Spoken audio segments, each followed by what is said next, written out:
Hello again. Today we're in a 2021 Chevrolet Suburban Z71 with the surround vision. Just going to show you how that works, and if you want to see it, notice I'm in park.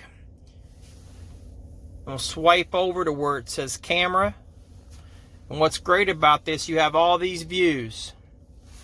You can see over top of the vehicle, behind the vehicle. You can push this button here and it'll actually show you what's in front and behind the vehicle. So I'll just kind of do both. There's front and there's what's behind me. Now I'm going to also cut the wheel and show you what happens on the front of it. See how it's moving?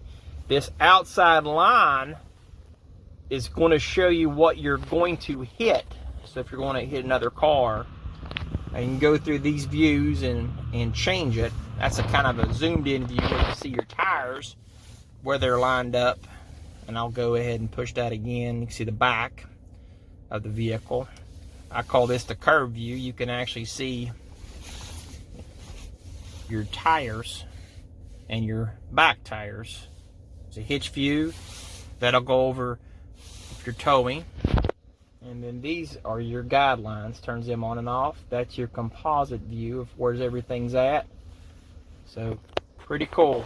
I'll show you where the cameras are located next. I'm going to back outside. I'm just going to show you where those cameras are now. The front camera is under the bow tie. You see him right there.